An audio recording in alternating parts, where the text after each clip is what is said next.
तो आइए अब चलते हैं डिराक नोटेशन की तरफ।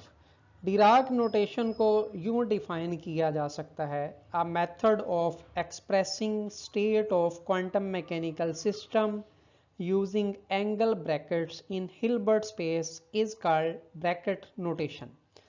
तो इसमें बात हुई क्वांटम मैकेनिकल सिस्टम की स्टेट की। स्टेट का मतलब यहाँ पर वही वेव फंक्शन ही होगा जो किसी क्वांटम मैकेनिकल सिस्टम की स्टेट को डिफाइन करेगा, लेकिन इसको एक डिफरेंट वे से लिखा जाएगा। वो वे क्या है? That is the using angle brackets. तो यहाँ पर दो एंगल ब्रैकेट्स यूज होंगी जिसका इंट्रोडक्शन हम आगे देखते हैं।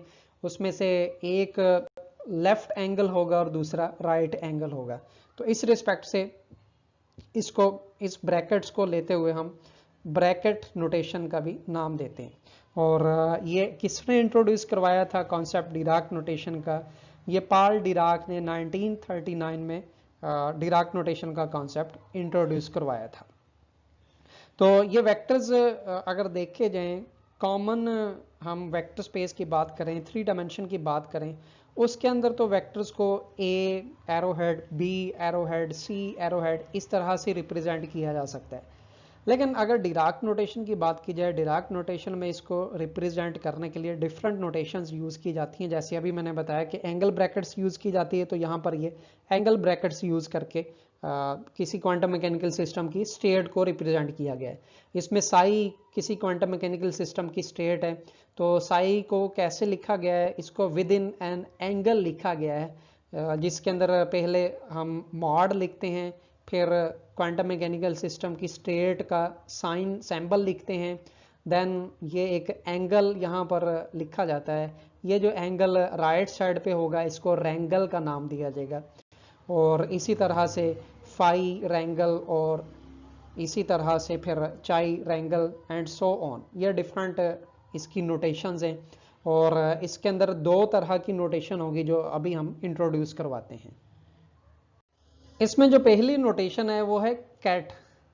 अब कैट नोटेशन क्या है? कैट नोटेशन किसी भी हिल्बर्ट स्पेस, ऐसी हिल्बर्ट स्पेस जो कि एन डायमेंशनल है, उसके एलिमेंट को शो करने के लिए लिखी जाती है। So the notation used for a vector psi, psi क्या है? That is an element of n dimensional Hilbert space, उसको कैट वेक्टर या कैट का नाम दिया जाता है। तो इसको रिप्रेजेंट कैसे किया जाता है? It is denoted by psi ket. जैसे कि अभी हमने डिफरेंट नोटेशंस लिखे थे कैट वेक्टर के लिए, साई, फाई एंड चाई। तो ये कैट नोटेशन है साई के लिए। तो कैट वेक्टर जो है वो लीनियर कॉम्बिनेशन हो सकता है डिफरेंट एलिमेंट्स का। अब अगर इस इक्वेशन के अंदर देखा जाए तो साई जो कैट है that is equal to summation psi i ket, where n i is from 1 to n। अब इसके अंदर साई आई क्या चीज़ है? साई आई इस वेक्टर स्पेस हिल्बर्ट स्पेस के बेसिस हैं। तो इस कैट वेक्टर को मैट्रिक्स की फॉर्म में भी लिखा जा सकता है। मैट्रिक्स की फॉर्म में ये एक कॉलम वेक्टर से लिखा जाएगा। कॉलम वेक्टर किसके इक्वल होगा? Psi vector is equal to column matrix psi 1, psi 2 and so on up to psi n। यानी कि इसके n डायमेंशंस है, तो ये कॉलम वेक्टर की फॉर्म में इसको एक्सपैंड किया गया है। अब यहाँ पर साइज क्या चीज़ है, साई आई क्या है? वो इसके कॉम्प्लेक्स कंपोनेंट्स यानी कि बेसिस हैं। इसके बाद दूसरी नोटेशन की तरफ आते हैं। डिराक नोटेशन में पहली जो टाइप है नोटेशन की वो है कैट वेक्टर या कैट। दूसरी जो नोटेशन है वो है ब्रास, या इसको ब्रा का नाम दिया जाता है। So bra is the notation used for a vector psi, an element of the n dimensional dual Hilbert space, that is called bra vector और ब्रा। तो दो तरह की यहाँ पर हिल्बर्ट स्पेस होगी, एक जो है ओरिजिनल हिल्बर्ट स्पेस है और एक उसकी डुअल हिल्बर्ट स्पेस होगी। तो ये बिल्कुल उसका प्रोजेक्शन होगी जो कि ओरिजिनल हिल्बर्ट स्पेस है। तो हर एक वेक्टर जो ओरिजिनल हिल्बर्ट स्पेस में एग्जिस्ट करता है उसके कॉरस्पॉन्डिंग एक उसका डुअल वेक्टर होगा जिसको ब्रा या ब्रा वेक्टर का नाम दिया जाएगा। तो ब्रा को कैसे रिप्रेजेंट किया जाता है? ब्रा को भी ऐसे ही एंगल से ही रिप्रेजेंट किया जाता है जैसे कि कैट को एक एंगल से रिप्रेजेंट किया जाता है। लेकिन कैट और ब्रा में क्या डिफरेंस है, कैट के लिए हम ऐसा एंगल यूज करते हैं जो कि लेफ्ट साइड पे ओपन होता है, इसको लैंगल का नाम दिया जाता है। जो कैट था, कैट को अगर देखें तो वो राइट साइड पे ओपन होता था और उसको रैंगल का नाम दिया जाता था। तो ये एक ऐसा एंगल है जो लेफ्ट साइड पे ओपन होता है, तो इसको लेफ्ट एंगल यानी कि लैंगल का नाम दिया जाएगा। तो इसको इसी तरह से लीनियर कॉम्बिनेशन में हम लिख सकते हैं, जैसे कि कैट को लिखा था तो साई कोई भी वेक्टर है that will be equal to psi i kets sorry bras, और यहाँ पर जो आई की वैल्यू 1 से n तक होगी। अगेन यहाँ पर ब्रा क्या है, वो बेसिस है, लेकिन किस चीज़ की बेसिस है, ये डुअल हिल्बर्ट स्पेस की बेसिस होंगी। तो जैसे हमने कैट को एक मैट्रिक्स की फॉर्म में लिखा था, इसी तरह से ब्रा को भी मैट्रिक्स की फॉर्म में लिखा जा सकता है। कैट के लिए कॉलम वेक्टर यूज किया जाता है मैट्रिक्स फॉर्म में, यहाँ पर एक रो जो है मैट्रिक्स या रो वेक्टर यूज किया जाएगा। सो मैट्रिक्स फॉर्म में जो साई ब्रा है वो किसके को लाएगा, psi 1 star, psi 2 star and so on up to psi n star. अब स्टार यहाँ पर किस चीज को रिप्रेजेंट कर रहे हैं, star complex conjugate of the ket vectors को शो कर रहे हैं। तो एक ब्रा से कैट या कैट से ब्रा बनाया जा सकता है। उसका मेथड क्या है कि अगर कैट से ब्रा वेक्टर बनाना है तो जो कैट वेक्टर है उसका सिंपली कॉम्प्लेक्स कॉन्जुगेट लिया जाएगा। और इसी तरह से अगर सिमिलरली अगर ब्रा वेक्टर से कैट वेक्टर में जाना है तो क्या करेंगे, ब्रा वेक्टर का कॉम्प्लेक्स कॉन्जुगेट लिया जाएगा, it will be converted into ket vector. अब ब्रा और कैट वेक्टर में कॉरस्पॉन्डेंस देखते हैं क्या है। हिल्बर्ट स्पेस के अंदर अगर कोई भी वेक्टर कैट वेक्टर है तो उसके कॉरस्पॉन्डिंग एक ब्रा वेक्टर होगा और यूनिक ब्रा वेक्टर होगा जो कि एग्जिस्ट करेगा it's in its dual Hilbert space. So to every cat there corresponds a unique bra and vice versa. तो उसको इस मैथमेटिकल एक्सप्रेशन में शो किया गया है कि अगर हमारे पास कोई भी एक कैट है साई, तो उसके कॉरस्पॉन्डिंग एक और साई होगा जो कि ब्रा की फॉर्म में होगा। और अगर कोई स्टेट है linear combination of two different states, जैसे कि इस एक्सप्रेशन में शो किया गया है कि एक स्टेट है जो कि a into psi ket plus b into phi ket, यानी कि ये लीनियर कम्बिनेशन है साई और फाई का, तो उसके कॉरस्पॉन्डिंग भी एक जो है इसी तरह से ब्रा की लीनियर कम्बिनेशन होगी जो कि a star psi bra plus b star phi bra. तो यहाँ पर a और b के ऊपर स्टेरिक इसलिए लिखा गया है कि ये a और b का कॉम्प्लेक्स कॉन्जुगेट है। तो अब देखते हैं what is the scalar product in form of these vectors bra and ket. तो स्केलर प्रोडक्ट को यूं डिफाइन किया जा सकता है, the multiplication of a bra with ket that is called scalar product, या इसके नाम से अगर देखें तो इसको ब्रा और कैट को मिला के ब्रैकेट का भी नाम दिया जाता है। तो इसको कैसे लिखा जाता है, इसको लिखने का मेथड ये होगा कि लेफ्ट साइड पे एक एंगल होगा, दरमियान में फिर मॉडुलस होगा, फिर राइट साइड पे एक एंगल होगा, तो इसको स्केलर प्रोडक्ट का नाम दिया जाता है। और इसका मैथमेटिकल एक्सप्रेशन क्या होगा, मैथमेटिकल एक्सप्रेशन कुछ यूँ होगा कि फाई और साई अगर दो वेक्टर्स हैं जिसमें से फाई डुअल हिल्बर्ट स्पेस में से है और साई हिल्बर्ट स्पेस में से है, तो फाई और साई का स्केलर प्रोडक्ट यूँ लिखा जाएगा कि फाई इन दी ब्रा फॉर्म और साई इन दी कैट फॉर्म लिखा जाएगा। तो ये स्केलर प्रोडक्ट बताता क्या है, ये एक प्रोजेक्शन बताता है, किसका projection, projection of the psi on phi. अगर हमारे पास कोई एक वेक्टर साई है उसका projection dual vector space dual Hilbert space में लेना है किसी वेक्टर पर, तो उसको इस तरह से लिखा जाएगा। उसके साथ साथ ये और क्या बताता है, और हमें ये प्रोबेबिलिटी एम्पलीट्यूड बताता है कि अगर कोई भी स्टेट है साई, उसको आफ्टर मेजरमेंट स्टेट फाई में फाइंड अगर करें तो उसकी कितनी प्रोबेबिलिटी होगी। So it also gives the probability of the amplitude of finding state psi in the state phi after measurement. तो इसको वेव मैकेनिक्स में भी देखा जा सकता है, डिराक नोटेशन को वेव मैकेनिक्स के साथ रिलेट किया जा सकता है। तो कैसे इसको रिलेट किया जाएगा कि phi bra and psi ket will be equal to integral phi star and psi into d x. तो यहाँ पर जो ब्रा है उसको फाई स्टार के तौर पे लिखा गया है और जो साई कैट है उसको एज सच लिखा गया है, सिंपली साई लिखा गया है। तो स्केलर प्रोडक्ट का एक और भी नाम है, इसको इनर प्रोडक्ट का भी नाम दिया जाता है। तो स्केलर प्रोडक्ट को मैट्रिक्स फॉर्म में भी देखा जा सकता है। आप देखते हैं इसको मैट्रिक्स फॉर्म में कैसे लिखा जाएगा। तो अगेन अगर हमारे पास दो वेक्टर्स हैं, एक वेक्टर साई है जो कि हिल्बर्ट स्पेस में एग्जिस्ट करता है और उसके कॉरस्पॉन्डिंग डुअल हिल्बर्ट स्पेस से वेक्टर फाई है, तो उसको मैट्रिक्स फॉर्म में इस तरह से लिखा जा सकता है कि फाई इंटू साई, यानी कि phi bra and psi ket that will be equal to, अब फाई की मैट्रिक्स फॉर्म में यहाँ पर वैल्यू पुट की गई है जो कि phi 1 star, phi 2 star and so on up to phi n star, और साई कैट की भी मैट्रिक्स फॉर्म में ये वैल्यू लिखी गई है जो कि psi 1 psi 2 and so on up to psi n. तो ये कॉरस्पॉन्डिंग एलिमेंट्स पहले मैट्रिक्स के दूसरे मैट्रिक्स से मल्टीप्लाई होंगे। मींस जो फाई 1 स्टार है वो साई 1 से मल्टीप्लाई होगा, प्लस फाई 2 स्टार साई 2 से मल्टीप्लाई होगा एंड सो ऑन, और लास्ट जो एलिमेंट आएगा वो phi n star into psi n होगा। तो इसको इस तरह से एक समीशन फॉर्म में भी लिखा जा सकता है जो कि इनकी मल्टीप्लिकेशन को ही डिस्क्राइब कर रहा है। तो यहाँ पर इंडेक्स आई 1 से लेके n तक होगा। So this is the matrix form of the scalar product in by using Dirac notation. अब स्केलर प्रोडक्ट की कुछ प्रॉपर्टीज देखते हैं। Scalar product commonly in general commutative नहीं है। इट मीन्स के अगर फाई को ब्रा के तौर पे, साई को कैट के तौर पे यूज करें, that will not be equal to psi bra and phi ket. लेकिन कुछ ऐसे केसेस हैं जिसमें ये इक्वल हो सकता है।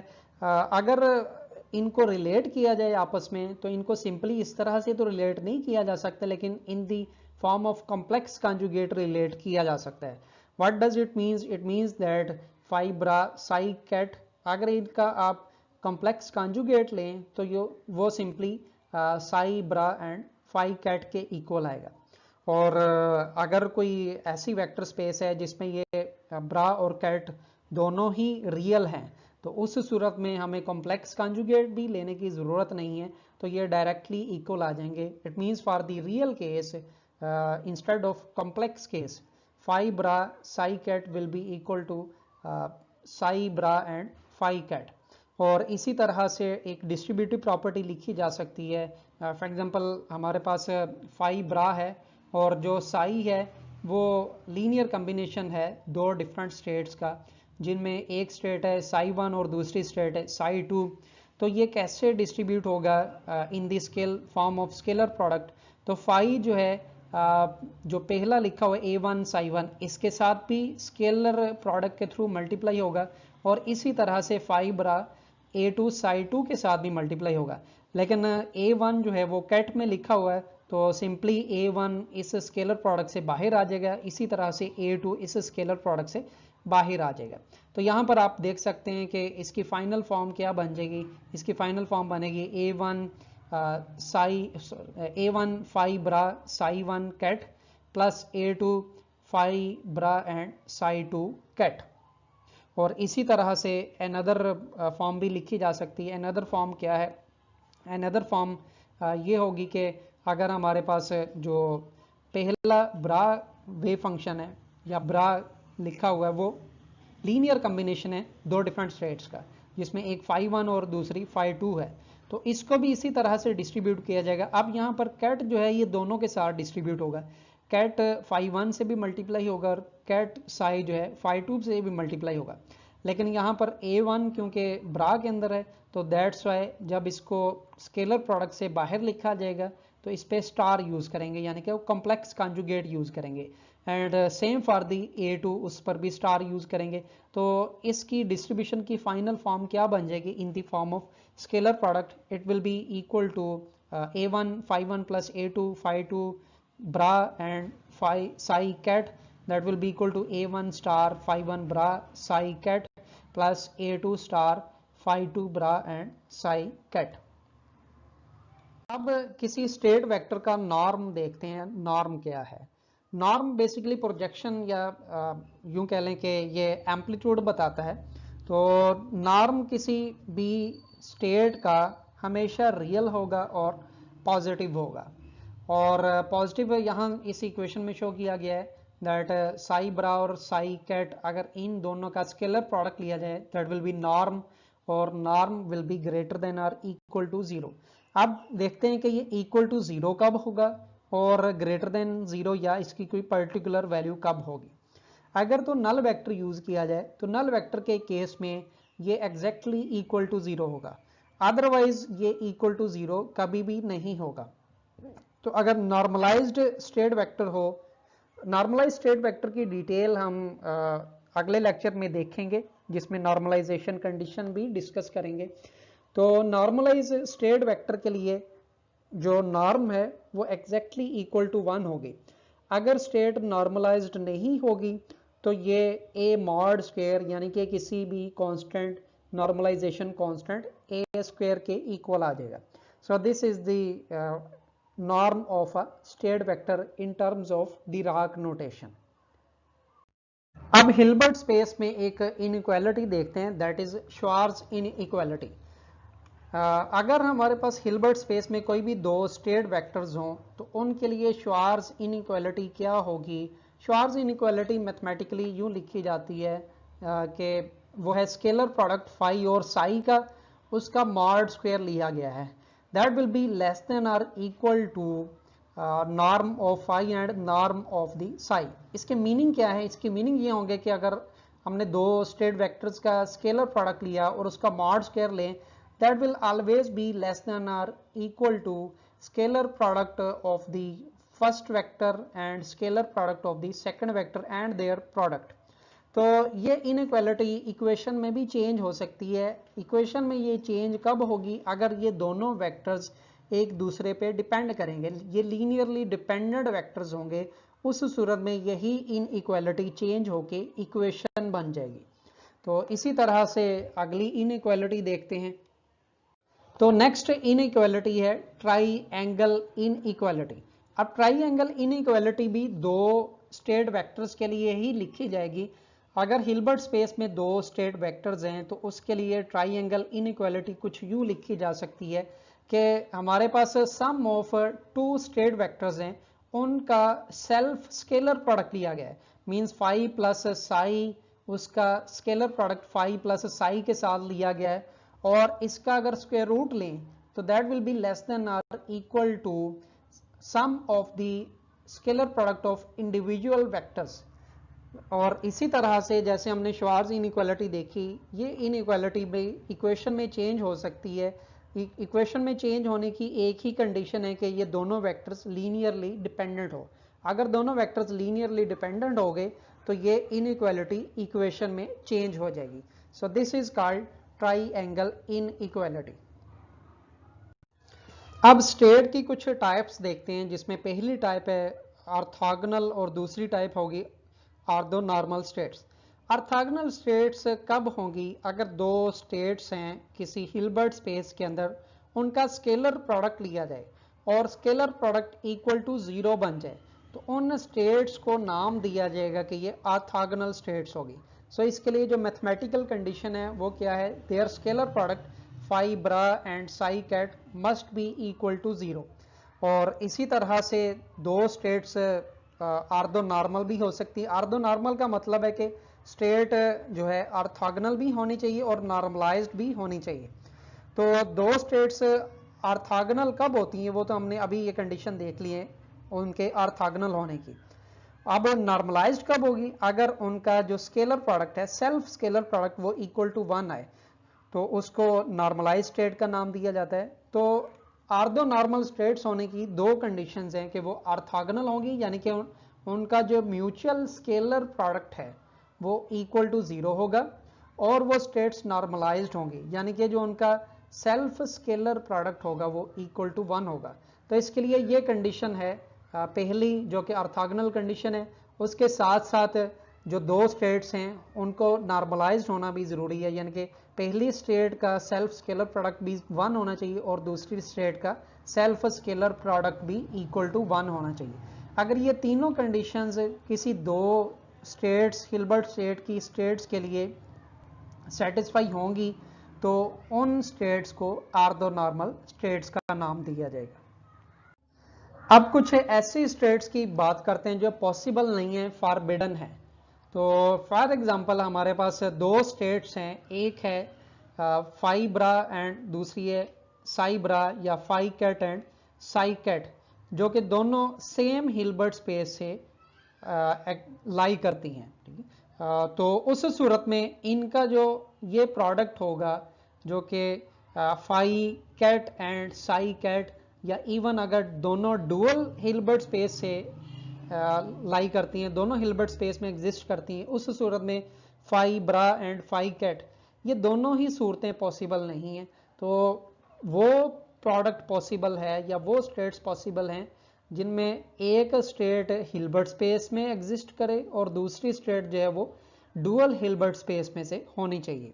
तो इनका जो प्रोडक्ट है वो ना तो कभी कैट बनेगा और ना ही ब्रा बनेगा, दैट्स वाई ये स्टेट्स पॉसिबल नहीं है।